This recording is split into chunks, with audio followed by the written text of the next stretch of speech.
work idea. In order to get in touch with higher centers, it is necessary to destroy all negative emotions. Negative emotions shut the door, as it were, to these higher centers. Commentary. If we knew what we lost by continually enjoying negative emotions, we should be horrified.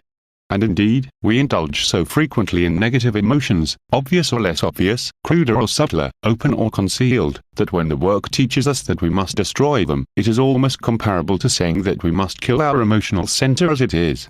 But as this is impossible, we are told that we must purify the emotions. Understand that purification of the emotions in the work sense entails the observation of and separation from negative emotions. It is part of the necessary daily work on oneself, that is, the first line of work. It is not something you do for a day or so, and then imagine you know all about that, but something you have to do all your life at least until right crystallization can occur. As we are, if there were a sudden, powerful influx of the intense high-voltage forces from higher centers, the result would be a crystallization of our state of being just as it is now. This would be a hopeless situation. Imagine yourself, as you are, fixed like a photographic film or plate when put in the hypofixing bath. Nothing could be changed. The interplay between higher centers and their transforming forces and our present state is therefore very wonderfully and mercifully adjusted. A man is not allowed to perceive inwardly and understand more than he can bear usefully. He is, as it were, gradually led to see, after a time, a little more about his state, his level of being, and why he should not behave or talk as he does in his mechanical state. If he could be transformed into a new being by the high voltages of higher centers, then the whole plot and plan of creating man as a self-developing organism would be rendered null nihil nothing. Here comes in the source of much negative thinking, namely, why, if there is a God or a conscious circle of humanity, are we not helped straightway? Come, let us be patient with our tiny minds that get everything wrong. The reason why we cannot be changed into marvelous beings is that we have to earn it. Here is a person full of negative emotions. He complains about everything and turns every event into a source of being negative. He argues, if there is a God, why does he not make everything lovely and satisfactory to me? What is the answer? This person has got to work on himself. Why? Because he was created a self-developing organism and the events of life were given to him to develop himself. If God or anyone else transformed him into a conscious man, a dazzling being, the whole meaning of life on this planet would have to be altered. In fact, the whole of the ray of creation and all its increasing laws would have to be annihilated. Now understand, we are born as self-developing organisms as an experiment from the laboratory of the sun. The work says that if this recent experiment is a failure, man will be swept away, made very small, like ants or bees, and another experiment in a self-developing organism made on Earth.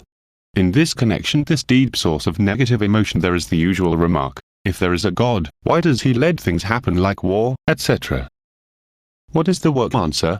The work answer is that man's level of being attracts his life. Wars, cruelty, horrors, occur because man is at the level of being that attracts such things. Now listen carefully. It is man and his level of being that is the cause of all such things, and as long as man does not try to awaken and develop himself, such things will continue inevitably. I mean, man will attract them.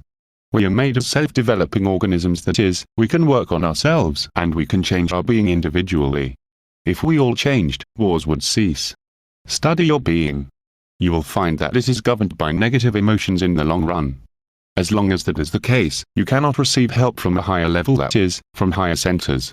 If we are created as self-developing organisms and make no attempt to use this freedom, why blame God for not interfering? How could you be a self-developing organism if all the time you were interfered with? Do you see, therefore, that in the purification of the emotional center, which is necessary for contact with higher centers which represent in us the conscious circle of humanity and seek continually to help us, if we could only listen, we must get a right form of thinking, a right mental idea, and so a right attitude as to why things are as they are on this earth. Gurdjieff, when once asked if wars could be stopped, said, yes. But man must change himself so that certain vibrations do not make him violent. Wars are not caused by man. The sources are extraterrestrial, such as two planets crossing each other and causing a tension, a certain vibration. Mechanical mankind translates this vibration into violent emotions, and so war results. If man became more conscious, he might, instead, receive energy in the form of increased consciousness from these vibrations. Now, to return briefly to the title of this note, namely, negative and positive emotions. All positive emotions come from higher centers, and that is why we have to work on negative emotions. Their quality is such that they have no opposites in them. That is, they are third force, or, as the Gospels say, Holy Spirit. They are yes and no, not yes or no.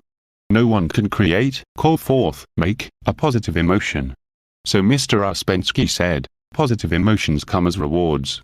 That is, if you have privately, solitarily, and in the loneliness not of your negative self but your own spirit, made a decision, to work on yourself as regards some source of negative emotion, if you, all alone, in this solitary place in yourself, full of the integrity of your most real I, have made a decision, not to identify or feed a particular negative emotion, if, in short, you have shut the door and entered into yourself, as it is said in Matthew, enter into thine inner chamber, and having shut thy door, pray to thy Father, which is in secret, then, your Father, which seeth in secret, will reward you. Verse 6. What is the reward? You will taste positive emotion for a brief moment, something blessed that is, filled with such bliss that nothing of human love-hate emotions can be compared with it. What we regard as positive emotions, feeling fine, feeling fit, and on top of the world, self-admiration, etc., can turn in a moment into negative emotion. Such emotions, such pleasant emotions, are not positive emotions. These never change into their opposites, but visit us and then withdraw. But unless we really value this work on negative states, struggle not to believe them, clear the Aegean stables of the dung of negative states, erect the God in ourselves, the individual spirit, to fight as Hercules, who cleaned the stables with the river of truth, then indeed we are cut off from all inner help and all the deep background that higher centers can begin to give, once we build up and make the intermediary receptive instrument. False personality will prevent this. All humanity could be helped if they made this receptive intermediary apparatus in their minds and hearts. Yes, but this would, amongst other things, make false personality and all its spurious values so passive, so weak, that its influence would be negligible.